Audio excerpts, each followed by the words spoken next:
consider this question. In this question, given a context-free grammar, okay, these are the production rules where S capital A and capital B are the non-terminals, small a and small b are the terminals, capital S is the start symbol. Okay, question क्या पूछ रखा है कि इस grammar का use करके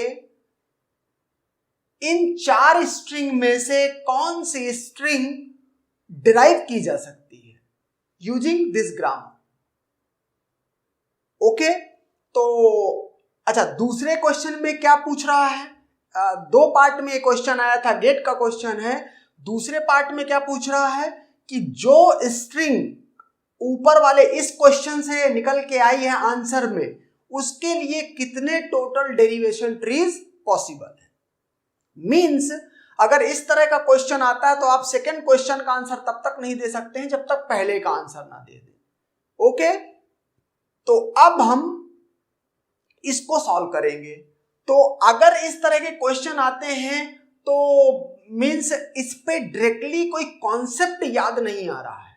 means कि क्या ऐसा डायरेक्ट कॉन्सेप्ट लगाएं कि पहले इस ग्रामर को यूज करके सीधे कॉन्सेप्ट लगाएं और स्ट्रिंग निकाल दें और उस स्ट्रिंग जो आंसर निकाला है उसको इसमें सर्च कर लें, जो ऑप्शन है उसको टिक कर दें. ये उस तरह का सवाल नहीं है. ये क्वेश्चन हिट एंड ट्रायल या आप कह लीजिए ट्रायल एंड एरर मेथड से ही सॉल्व होगा. मीन्स आपको एक एक ऑप्शन को चेक करना पड़ेगा. आपको ये स्ट्रिंग गिवन है 4 A's फॉलोड बाई 2 B's. आपको क्या करना पड़ेगा? इस स्ट्रिंग को एज्यूम करते हुए कि ये स्ट्रिंग इस ग्रामर से डिराइव हो जाएगी, आपको कोशिश करनी है डिराइव करने की. अगर आप डिराइव कर पाने में सक्षम होते हैं, it means it is the answer. और अगर आप इसको आप अपनी सारी कोशिशें कर लेते हैं, ऑल पॉसिबल कॉम्बिनेशन चेक कर लेते हैं जिससे ये स्ट्रिंग डिराइव हो सके and still not able to derive, then इसको आप छोड़ देंगे ये कहते हुए कि ये ऑप्शन नहीं है. ओके, सिमिलरली आप सेकंड में जाएंगे, थर्ड में जाएंगे, फोर्थ में जाएंगे. जैसे ही अगर कोई ऑप्शन मैच हो गया, आप आगे चाहें तो स्टॉप कर सकते हैं अगर क्वेश्चन सिंगल ऑप्शन करेक्ट का है. ओके, मतलब 4 में से एक ही ऑप्शन करेक्ट है तो आप उतने पे ही छोड़ सकते हैं. ओके, अब मैं पहले ऑप्शन पे ये काम करने जा रहा हूं कि हिट एंड ट्रायल ये पहले ऑप्शन पे अप्लाई करने जा रहा हूं. मैंने क्या कहा? पहले ऑप्शन में कंटिन्यूअस 4 A's हैं फॉलोड बाई 2 B's हैं. अब मैं क्या करता हूं, अगर A है बिगिनिंग में स्ट्रिंग के, इसका मतलब स्टार्ट सिंबल से चलेंगे. ये स्टार्ट सिंबल पे हूं मैं, तो मैंने क्या किया, ये ए बी ये पिक किया. क्यों ये पिक किया? क्योंकि स्टार्टिंग स्ट्रिंग की ए से है. उसके बाद फिर से ए है. अगर फिर से ए है तो अब मेरे पास जो नॉन टर्मिनल बी है, ये बी ही एक्सपैंड हो सकता है. तो बी को मैंने एक्सपैंड किया और ये प्रोडक्शन टर्मिनल बी से है स्टार्ट, ये टर्मिनल बी से स्टार्ट है, जबकि मुझे कंटिन्यूअस 4 ए चाहिए. इसका मतलब है मुझे क्या लेके आना पड़ेगा? ए बी बी यहां से लेके आना पड़ेगा, ए बी बी लेके आना पड़ेगा. ओके, अब ए बी बी लेके आना पड़ेगा. तो यहां पर हमको कितने ए मिल चुके हैं अब तक? इस बी से ए बी बी आया तो 2 ए मिल चुके हैं. अभी हमको कितने ए चाहिए? टोटल 4. तो मैं क्या करता हूं, इस बी को मैं फिर से एक्सपांड कर देता हूं. किस चीज से? ए ए ए बी बी और ये बी. एक ए मुझे और चाहिए तो मैं क्या कर दूंगा, इस बी को फिर से एक्सपैंड कर दूंगा, क्योंकि 4 ए तो कम से कम चाहिए और 4 ए बी को एक्सपैंड करोगे तो सिर्फ यही दे सकता है. तो यहां इसको फिर से एक्सपैंड करूंगा, ए ए ए ए बी बी बी और ये बी. अब यहां पर आप देखें 4 ए तो मिल चुके हैं, लेकिन अगर बी बी भी 4 मिले हैं. अगर बी को आप स्मॉलेस्ट स्ट्रिंग से करो, मीन्स रिप्लेस कराओ, डिराइव करो, बी डिराइव्स स्मॉल बी, तो भी 4 बी हो जाएंगे, जबकि हमको आगे 2 ही बी चाहिए. मीन्स ये स्ट्रिंग किसी भी हालत में डिराइव नहीं हो सकती है, तो ये ऑप्शन नहीं है। ओके, ये है हिट एंड ट्रायल। तो अब क्या करेंगे, नेक्स्ट ऑप्शन को चेक करेंगे। नेक्स्ट ऑप्शन क्या है, यहां पर 2A है, तो स्टार्टिंग A से हो रही है, तो अगेन कॉन्सेप्ट सेम होगा, S से AB पिक करूंगा। चूंकि एक A और है तो इसीलिए मेरे पास B से यही ऑप्शन बचेगा, ABB। अब मुझे क्या करना है, AA तो आ चुका है, कंटिन्यूअस कॉन्जेक्यूटिव 4 बीच चाहिए, तो इसका मतलब है ये BB डिराइव करना चाहिए 4B कैसे भी करके। तो अब मैं क्या करता हूं, इस B को इस कैपिटल B को चाहे इसको किसी एक को आप यूज कर लो, बाद में एक में जो ऑपरेशन करोगे बाद में दूसरे के ऊपर भी करके सोच लेंगे अगर ऐसा कुछ होगा तो अभी मैं पहले B को मीन्स लेता हूं। पहले B को लिया, मुझे क्या चाहिए, मुझे चाहिए 4 बीच कंटिन्यूअस। ठीक है, तो मैंने क्या किया, AA यहां से लिया और इस B के लिए यहां से अगर इसको B स्मॉल b ये लिख देता हूं तो एक ही B मिलेगा, तो यहां ये वाला BS लेता हूं, तो क्या हुआ, AABSB ऐसे ले लिया। Okay, S continuous 4 means conjugative 4 बीच चाहिए, तो S से मैं कहां जाता हूं, ये BA पे जाता हूं, तो यहां से AAB, यहां B और S से मैंने क्या कहा था, BA और ये कैपिटल B। अब अगर A से कैपिटल B से तो मुझे B मिल जाएगा, तो यहां से 1 2B 3B, और ये अगर कैपिटल A से B मिल जाए, ऐसा कुछ है क्या, कैपिटल A से B नहीं है, मीन्स ये ऑप्शन भी पॉसिबल नहीं है डिराइव करना।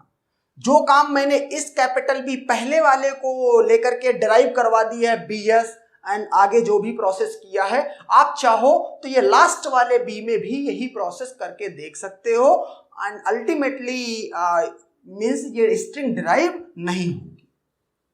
ओके, अब बात करते हैं ये थर्ड C ऑप्शन की। ओके, तो मैंने क्या कहा, S से क्या हो रहा है, S से हो रहा है AB, ये मैंने पिक किया।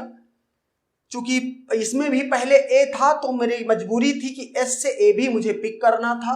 A से मैंने क्या पिक किया, सॉरी B से मैंने क्या पिक किया, चूंकि सेकेंड टर्मिनल वो भी A ही है, तो इसका मतलब यही मैं पिक कर सकता हूं, AAB और ये B। ओके, तो यहां से AABB पिक कर लिया, तो AA तो मैच हो गया। अब मुझे क्या चाहिए, BBAB और चाहिए। अब अगर मुझे थर्ड टर्मिनल B चाहिए तो मैं काम करता हूं, इस थर्ड को मैं पहले ही सेट कर देता हूं क्या, B, तो मैंने ये लिया AAB और ये कैपिटल B। ओके, अब क्या करता हूं, यहां थर्ड तक हो गया, अब मुझे इस कैपिटल B से क्या चाहिए, इस कैपिटल B से मुझे BAB चाहिए। तो अगर इससे मुझे BAB चाहिए तो देखते हैं कि कैसे वो होगा। कैपिटल B से अगर मैं ये यहां पर BS लेता हूं, सपोज करो मैं कैपिटल B से इससे क्या लेता हूं, BS लेता हूं, तो यहां से AAB B और ये S, तो AABB मिल चुका है। अब मुझे AB चाहिए अल्टीमेटली, तो S से क्या ले लूं, S से ले लूं AB। ओके, यहां से क्या करूं, यहां से ले लूं AAB B A और ये B। ओके, ये AB ले लिया। अब लास्ट स्टेप क्या बचा हुआ है, इस B की जगह क्या टर्मिनेट करा दूं, B से टर्मिनल B, तो यहां से इस B की जगह पर मैं ये टर्मिनल B लिख दूंगा AABB AB। ओके, तो इसका मतलब है ये C ऑप्शन करेक्ट है। क्यों करेक्ट है, क्योंकि ये हम इसको डिराइव कर सकते हैं। Okay, now come to the second part. For the correct answer string to the above question, ऊपर इस क्वेश्चन से जो स्ट्रिंग आंसर में निकल के आई है that is this string, how many derivation trees are there, कितने टोटल डेरिवेशन ट्रीज पॉसिबल है इस स्ट्रिंग के लिए।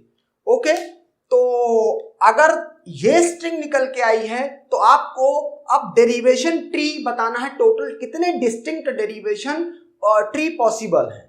ओके, तो डेरिवेशन ट्री क्या है, अगर मैं जो ये डेरिवेशन निकल के आया है अगर इसी के लिए डेरिवेशन ट्री बनाऊं तो कैसे बनेगा, ये आप देख लीजिए। एस से क्या हो रहा है, एस से ए कैपिटल बी, उसके बाद इस बी को हमने क्या किया था, इस बी को हमने ए बी बी से रिप्लेस कराया था। उसके बाद हमने ये थर्ड मीन्स इस पहले वाले बी को बी से टर्मिनेट किया था या एक्सपैंड किया था या डिराइव किया था, तो इसको इस तरह से कर देंगे। जो दूसरा बी है उसको हमने क्या किया था, इसको हमने किया था बी और एस। ये जो एस था, एस को डिराइव करवाया था किससे, एस कैपिटल बी से, और ये इस तरह से। तो जो ये डेरिवेशन मैंने लिखा है उसी डेरिवेशन क्या जो पिक्टोरियल रिप्रेजेंटेशन है उसी को डेरिवेशन ट्री बोलते हैं। तो इस तरह से इसके रिस्पेक्टिव एक डेरिवेशन ट्री ये पॉसिबल। ओके, अब दूसरा डेरिवेशन क्या हो सकता है, देखिए बहुत ज्यादा इसमें चेंज नहीं होना है, इसी में एक चॉइस और पॉसिबल थी। अगर देखा जाए तो क्या चॉइस पॉसिबल थी, जैसे जब ये बी आया था तो आपने क्या कहा था, इसको स्मॉल बी से रिप्लेस कर दिया था, और जो ये बी आया था आपने इसको बी एस से रिप्लेस किया था। अगर मैं क्या करूं, अगर मैं इनको इंटरचेंज कर दूं मींस इसके रिस्पेक्टिव तो ये हो गया, तो इंटरचेंज कर दूं तो इसके लिए भी मैं लिख देता हूं कि क्या हुआ, एस से आपने कहा ये ए बी, इसके बाद क्या किया आपने, बी को ए बी बी ये किया, इसके बाद ए बी बी के बाद अब की बार मैं इसको टर्मिनेट नहीं कराऊंगा, जैसे यहां पर थर्ड को मैंने बी से टर्मिनेट करा दिया था, मैं इसको नहीं कराऊंगा, ए बी, और ये अगर मैं इसको मींस जो ये मेरा कैपिटल बी है इसको मैं क्या लिख दूं, बी से बी एस लिख दूं और इसको बी ही रहने दूं। इसके बाद यहां से ए बी, अभी मुझे क्या चाहिए, अभी एस से बी चाहिए, तो एस से बी चाहिए तो इसको क्या लिखूं, बी ए और ये कैपिटल बी। अब ए बी से ए से मुझे ए चाहिए, तो यहां देख लीजिए आप ए बी बी, और इस ए के लिए ये यहां से ए ले लूं कैपिटल बी, और इसके बाद ए बी बी ए, और इस बी के लिए बी। तो इस तरह से देखें ये एक अलग डेरिवेशन बन गया है। आप इसका पिक्टोरियल रिप्रेजेंटेशन कर देंगे तो आपको क्या मिल जाएगा, डेरिवेशन ट्री इस डेरिवेशन के रिस्पेक्टिव मिल जाएगा। And therefore total 2 derivation tree possible है, तीसरा कोई डेरिवेशन पॉसिबल नहीं है। Okay, so the final answer for this question is B. Okay, and that's done.